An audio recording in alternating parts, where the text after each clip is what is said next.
What's good, y'all? This is your boy Black G92.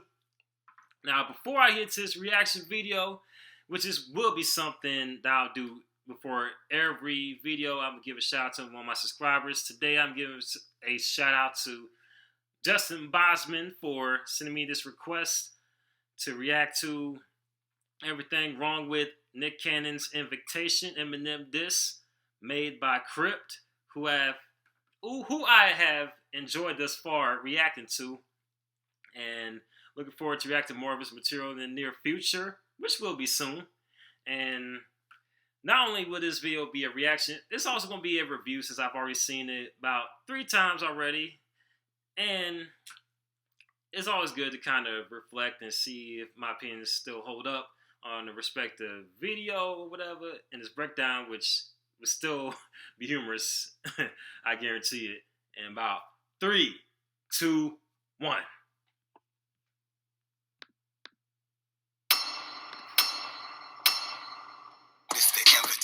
The thumbnail for this video on Nick's channel says that Eminem is formally invited to Wild 'N Out by the Black Squad, even though Nick is and always has been the captain of the Platinum Squad, formerly known as the Red Squad. Also, Nick is forcing his employees to get on the song and rap battle Eminem, who is a major influence to over half of his employees currently. Nick's reasoning for this is simply that he thinks more people going to Eminem on one song guarantees a W, as seen in this interview about the feud between Eminem and Mariah Carey. I feel like Mariah won the battle because she put that shit out. She put the Obsessed song out, put Gucci Man on there.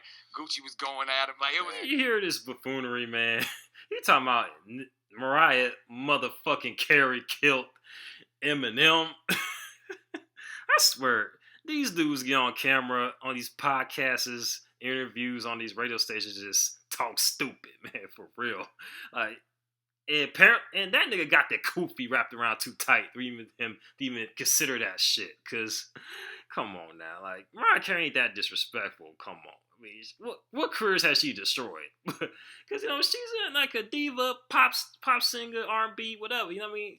And this is coming from someone that loves Mariah Carey's music, but.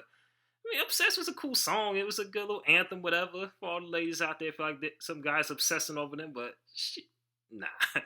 Because if you look at the track record of Eminem, like his career was still going strong from 2009 till 2019.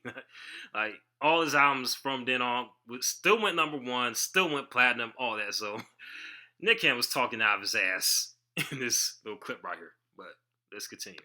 I was like, that was well played. Not only that, but the 2 cast members that are featured on this song have been on both the Platinum Squad and the Black Squad several times, so I fail to see the significance of being invited by the Black Squad. In fact, there's been several episodes where all 3 Wild 'N Out members on this song were all on the Platinum Squad together. Just say you want them on the show. The whole Black Squad thing is completely unnecessary, and it's pissing me off the more I think about it. And even if Eminem did accept the invitation to be on the Black Squad, there's a chance to be placed on the same team as the people who dissed him, which is very counterintuitive. Number will be monitored and recorded. Check this out, Eminem, whatever your name is, right? Nick forgets to press the record button on time when he's about to talk to Suge, so this recording starts in the middle of this automated message. And Suge's voice was clearly cut to make it come in directly after the automated message stopped, so why not just cut the automated message altogether? Also, Suge clearly knows who Eminem is. I understand that Suge has been in prison for the last few years for murdering someone, but Eminem has been one of the most famous, if not the most famous rappers since the early 2000s. I'm giving this 10 cents for this bullshit. For real. I don't never do no talking, but Nick is family.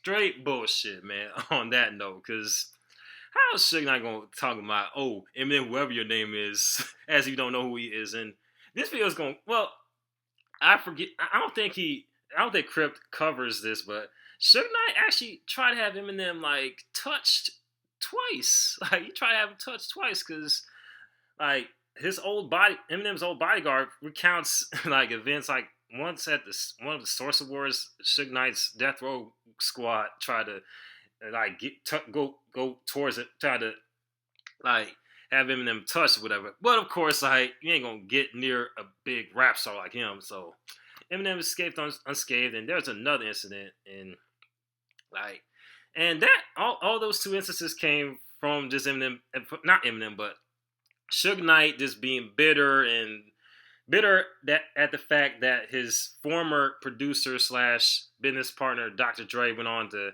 greener pastures and being successful without him. And Eminem just was a catalyst of all that. You know what I mean? it's a lot deeper, man. It's some deep ass shit when it came to M and Suge, and for Suge to just deny this flat out just ridiculous and utter bullshit. Let's go. To prove to everybody else what you about. Suge says he never does any talking while talking. Also, Wildin' Out is not the place to prove what you are about. That's just, no. What it takes off. What is there to take? I'm almost certain that Nick called Suge and gave him some weird-ass story about there was something on the line here, and that Suge is completely unaware of this entire situation. Hold up. Before I get to this next part. Shit. Matter of fact, I done forgot what Suge Knight just said. But actually, what Crypt said about Suge Knight talking about I don't do no talking, but still do a lot of talking is very correct. And that's what a lot of so-called street dudes do when they get on these cameras. They talking about I don't do no talking, but they spend either 7 to like an hour too long talking. That's just sometimes that's what some of these street dudes be doing when they go on these phones through the prison line or Instagram live and shit. They spend too long talking, even though they said in the beginning, I don't do no talking. I always find that shit funny and just hypocritical. But let's get back to it. It's the MGK approach by sprinkling in a very catchy chorus and a diss track against Eminem, so people will remember it. Also, this chorus has literally nothing to do with the diss track at all. Literally not a thing. At least MGK's made sense. Ain't no coming back, that's a fact. It's the invitation. Told Joe to lean back, don't get hit with this retaliation. Invitation and retaliation do not rhyme. It's the same eagle and angle rhyme because they end the same way. Also, Nick sounds like he's whispering. Must be afraid to wake up DJ D-Rec because he knows even he would give this song a buzzer. Crack, the white boy, he fucking crack. Pills and smack. Shit about to relapse. Eminem is 11 years sober. Call Kim, somebody get Haley and that. Which I never understood, man. Like, Nick Cannon and this whole entire Black Squad kept on with all these songs, like, just talking about his drug addiction, even though he'd been sober for about 11 fucking years. Like, that just showed how limited how limited their information was. Like, they couldn't bring none that's completely, like, throw him off his rocker, for real. And, like, dude, and Crypt was absolutely right. Like, dude, like, Nick Cannon made these songs very like a lot worse than they already were by just doing this whispering shit. Like, instead of just rapping normal. Like, it was just ridiculous. Let's go. The kid you raising that ain't even your baby. Eminem actually raised 2 daughters that were not his. In addition to his biological daughter Haley, he also raised Whitney and Elena, which were both rescued from drug-addicted households. The fact that Nick thinks Eminem adopting children is a diss, which is extremely insulting considering Whitney's biological father just died 4 months ago from the exact situation Eminem rescued her from, calls for at least 50 cents. Yeah. Ding, ding, ding, ding, ding, ding, ding, ding, ding, ding, ding, ding. It's a lot of bells, and I didn't want to edit all that plus 50 bells. It's also funny to hear Nick speak about somebody else's baby, knowing how irritated he was with Whitney Williams for calling his most recent child an oops baby. Let's talk about that, Nick. Baby mama killed you off a decade ago. Every Eminem album for the last decade has either gone gold or platinum, sometimes going multiple platinum, and has hit the #1 spots in the US charts. Every single one of them. Mariah Carey for the last 10 years has done the equivalent to jack shit. I called Joe to set you up and you fell for the job. Slim on show for the video cause he terrified of Earlier in the track, he told Fat Joe to stay out of the situation so he didn't get caught with the retaliation. But now he's saying that he called Fat Joe to set up Eminem. Which one is it? Also, Nick Cannon threatening to use multiple people to go at Eminem instead of going at him himself. Again, seems to be a common theme right now. Yeah. Just chauffeur got a video of you sucking the cop. You paid him off, then laid him off. Now who really the op? Nick heard a rumor from one of his friends and assumes it's true, so he says it on a song that he knows will get millions of views. Part of the fun of diss tracks is people exposing stuff that they know is true that other people don't know. Kind of like when Pusha T... That...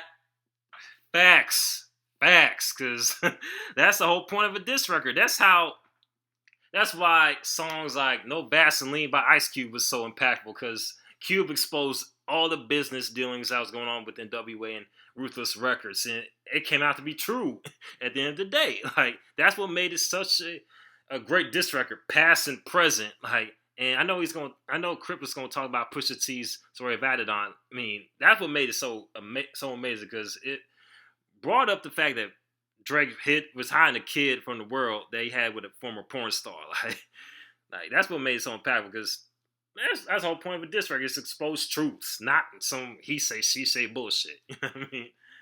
For real. But Now, as far as shit, hold up, let's get back to it. That Drake had a kid and like nobody really knew, but he knew. This is just lunchroom rumor talk. It's like me saying I heard that R. Kelly pissed on people and he did a song with Nick Cannon, so therefore R. Kelly must have pissed on Nick Cannon. Call me the new Pac. Fuck. Either A, Nick knows that Suge Knight will never hear the song because he's getting another 20 years in prison for murder, so he can just say whatever the fuck he wants to. Or two, Suge Knight has gone completely fucking insane. No one in their right fucking mind would call Nick Cannon the new Tupac. Plus 100 cents. Fuck. I gotta rewind this shit. Therefore, R. Kelly must have pissed on I Nick gotta Cannon. rewind this shit. Call me the new Pac. What the fuck? Either A, Nick knows that Suge Knight will never hear this song because he's getting another 20 years in prison for murder, so he can just say whatever the fuck he wants to. Or two, Suge Knight has gone completely fucking insane. No one in their right fucking mind would call Nick Cannon the new Tupac. Plus 100 cents. Fuck. How the fuck y'all got me? Now,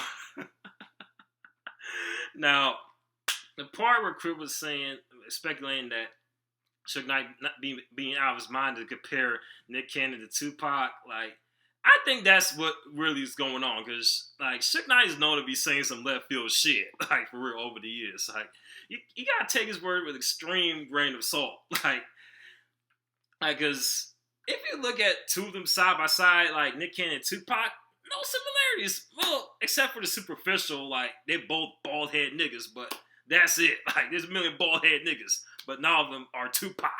Like, there's only one Tupac. And that's my thing, is Suge Knight was just losing his mind, and just, you're gonna be in prison for a long-ass time. Like, man, you the new Tupac, man. Because, man's facing time and all that shit. And they don't share nothing in common, though. Nick and Tupac, nothing at all. And it's the same type of shit.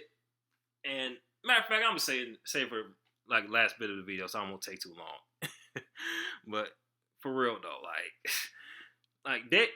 Nick Cannon started off on Nickelodeon's All That, doing movies and gigolo, white people party music, wilding out. Tupac, Keep Your Head Up, Brenda's Got a Baby, Above the Rim, Hit 'Em Up, California Love, amongst other things. Nothing in comparison at all. So, a complete automatic fucking L. But funny as fuck at the same time. Elvis Pusley. The new Tupac just called Eminem Elvis Pusley. Can we just stop and think about this one for a second? Hey, another chorus. Get used to that.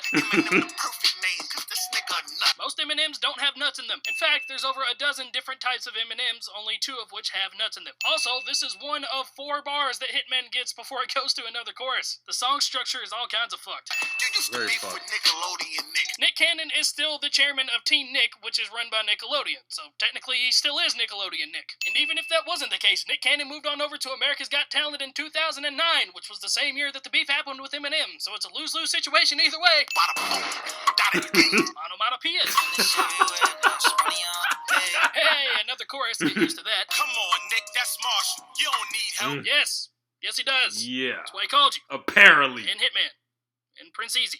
Mm-hmm. And a fucking murderer. Charlie only gets 4 bars, just like Hitman did. I don't understand why Nick would put them in a situation to potentially ruin their career, only to give them a handful of bars. Yeah, that's always what kind of threw me off when I heard the song on his own merits, like both the audio and the music video for this before everything wrong with. Like, it was like Nick Cannon got all his dudes on here, all his homies on the track with him. Like, only give him like 8 bars each. Like, that's not even enough to even hit Eminem hard, which they apparently didn't. Evidently didn't. That's what I meant to say. But they couldn't hit him hard. Like, and 8 bars ain't enough, man. Ain't enough at all. And like Charlie Clips, I mean, I think he had a couple of like slick bars in there, but just still like didn't land. It still didn't land, or like shook Eminem's whole foundation, nothing, or even drove him to the point of even calling up his people that signed to his label to respond to nothing. It was just regular battle rap BS right there. You know what I mean? So, and that line talk about Nicki don't need help. Like, apparently he did because he called not only you but Prince Easy, Hitman Holla, and the other dude to rap against him. Like, come on now, that's very ass backwards. To mention they're the best fucking bars on the entire thing, and if you blink, you're gonna miss their verse. Hey, another chorus. Get used to that. When I take a soul if the bitch die, I'ma still eat her on my phone. This man just said he would eat a dead woman's vagina in a diss track on Eminem. What the fuck? I'ma write your name in your mouth. You 47 chasing clout. This is the most ironic bar of the entire thing. I googled Prince Easy and I still don't know who he is. And I didn't feel bad about Crypt for not knowing about him either. Only reason I knew about Prince Easy was through this dude named Carcino for Life. I mean, because he did a video like covering Prince Easy because he from out of Chicago. Like, Prince Easy's from Chicago. That's the only reason I knew about Prince Easy before this song. So I don't feel bad if anyone else around the world or that listens to hip hop like that didn't know who Prince Easy was. And like, as far as the line talking about he gonna eat a dead woman's vagina like a vulture was like very just disturbing. Like, oh, I guess you're into necrophilia. I mean, and it's supposed to be a diss record towards Eminem, and I mean, just and the line talking about you're 47 chasing clout, which was another like dumbass line for real, because Eminem got all the clout, even at 47 years old. Eminem got all the clout these dudes are looking for, like on the real, like them niggas want the clout that Eminem has already, not only from his past records, but his like last few albums he dropped this past decade, for real. Like, these niggas don't think straight, like, and why didn't Prince Easy proofread this shit, like, because the clout he talking about Eminem chasing is the clout that Prince Easy needs, like, for real, because the only reason people know about him now is the guy that dissed Eminem. That's the only reason people know about him right now. But before then, unless you like search through YouTube or something or whatever, you probably wouldn't even know this dude, for real. And not only like that line didn't land, and it's still another old man joke. Like, come on now, like, why y'all still talking about the old man shit? But let's get to it. Clearly, Prince Easy has not heard Kim. I think fucking his baby mama and a choker wouldn't really affect him that much. At all. I do the shit for my real niggas, not the white boys trying to act black. If you try to make rap music and you're white, you're trying to act black. There's multiple cast members on Wild and Out who are white that rap. So I don't know if Nick agrees with this or what the fuck's going on here, but that's racist. Hey, another chorus. Get used to that. In all seriousness, that's the 6th fucking chorus on this. Give me a fucking break. I'm beginning to realize that Suge Knight has no fucking idea who Nick Cannon is. Only thing he runs is Wild and Out, and apparently Teen Nick. Okay, is it me, or has Suge's brain been locked up since 1995? The new Vanilla Ice? What's funny is, if you know the situation, Suge Knight literally gets, I'm pretty sure, all of the royalties from Ice Ice Baby because he threatened to fucking murder Vanilla Ice. Suge took me out on the balcony, started talking to me personally. On the balcony. High above, like 15 floors. He had me look over the edge, show me how high I was up there. On the balcony, Van Winkle says Suge Knight told him to sign over points from the song to a man named Mario Lavelle Johnson. Who is Mario Lavelle Johnson? His name is listed. That's the guy that Suge Knight brought over there that was an acquaintance of mine that had nothing to do with that song. You signed over the rights? Signed over the rights to him so that Suge and them could get paid for it. You got every person in the industry and every person in the streets.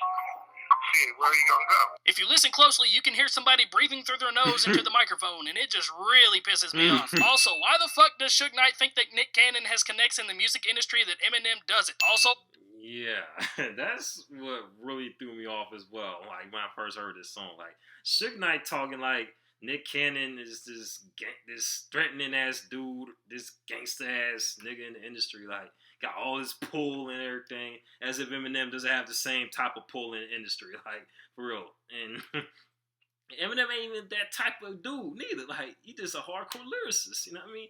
But best believe Eminem got them same type of connections that Nick Cannon does. Perhaps more. And Suge Knight really believed that Nick Cannon was his new Tupac when he was like talking this shit over the phone. Like apparently, like dude needed to sit his ass down somewhere for real and just serve out the remainder of his 28-year sentence instead of like speaking on the song, because this ain't 96 no more, nor 2003. Like no one's scared. No one's scared of no disgraced CEO, bro. Them days over. Bro. Also, Suge Knight really just fucked himself on parole right there. Eminem's a bitch for bringing bullshit up that's not true. Didn't Nick Cannon say that he heard that Eminem sucked a chauffeur's cock and then fired him? How are you going to call somebody a bitch for thinking they said something that's not true and then proceed to say something that you don't know is true? And what was it that Eminem brought up that wasn't true? Is he talking about his balls being cut off? Because I'm pretty sure nobody believed that and knew it was kind of a joking matter. So if this dude want a real target on his back, that's on him. Suge just really fucked himself on parole right there. Again. Yeah. Super evil villain laugh. You have 60 seconds remaining. Nick Cannon accidentally puts a voice recording of him talking to his lawyer about his own career. No, you're not. Yes, I am. I'm your bitch. I'm so sorry, honey. I didn't mean that. You know that, right? Thank you guys so much for stopping by in this video. Hopefully you all did enjoy this and had as much fun with this as I did. I had a lot of fun making this. I'm just having a blast with the whole Nick Cannon Eminem situation. It's all just fucking hilarious to me. If you guys did like this video, please make sure to drop a like and comment down below your thoughts on it. That's how I know you guys really like these types of videos. They are hard to make and take a lot of time for me to do. I do plan on making another one of these videos for Pray For Him, which just dropped in the middle of me making this, and I didn't just want to trash this video because, like I said, they take forever to make. So if you guys do want one of those, make sure you comment about that, and if I see enough comments, I will work on that tonight and get that up maybe tomorrow or the next day. And like I said, if you guys are new, please subscribe. I do make music for myself. That's why I understand a lot of these punchlines and a lot of different things of these videos. And most people have clicked off this video by now, but if you're still here, I do have a store in the description below where a lot of stuff is on sale for Christmas right now. So if you guys are wanting my album, if you guys are wanting shirts or anything like that, I do have a couple things still left in my inventory back home, and I am trying to get rid of those. So just check out my store in the description. It's cryptorapper.com, and go over there, check out some of the sales I got, and just snag some of that. But yeah, that's all I wanted to say, and I'm just going to throw it at the end of this video so it doesn't take you guys out of the video. But until next time, guys, it has been your boy Crypt. I love you guys, and I'll see you in the next video. Alrighty, that was that, man. Everything wrong with Nick Cannon's invitation, Eminem this. And like I watched the previous 3 times, funny as a motherfucker. And oh yeah, that line I'm talking about with Charlie Clips was just like the best line. He was talking about you Eminem, you mad at the start burst on the scene. Like that was a double entendre since like Nick Eminem's like name is similar to the Candy Eminem, and like he calls Nick Cannon and Charlie Clips in his own view or whatever, which a lot of people would think like Nick Cannon's being the star, whatever, and then Starburst being the Candy, like bursting on the scene, whatever. That was a pretty like cool little double entendre, but nonetheless, if it was on some other type of song, it would have landed. You know what I mean? But it is quite sad that it's like one of the only lines that really was good, any sort of good.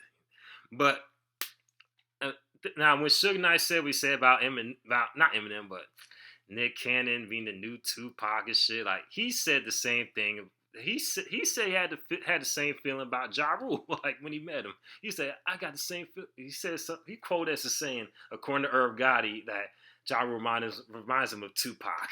And you seen what happened when that shit got to Ja Rule's head in 2002 interview, like call himself the new Pac. It's like, you want to see Pac come back? It's here. And you see how his career ended, like how bad his career got like this ruined. So yeah, it's so Suge Knight been known for just looking for the next Pac, whatever. Like, and I think that Pac's passing really affected Suge. And what's so funny about Suge Knight calling Eminem a bitch? If anyone followed the trial, like during that whole hit and run death that he was put on trial and was found guilty of, rightfully so, like the nigga fainted in court and came in there talking about I'm legally blind, and you know what I mean, when like his bail was set at $25 million. Come on now, Come on now. And not to mention Suge Knight got knocked out 2 or 3 different motherfucking times. Now who really the bitch? Come on now. Fuck out of here. But anyway, this is Black G92. About to sign off. Holla at your boy. Peace.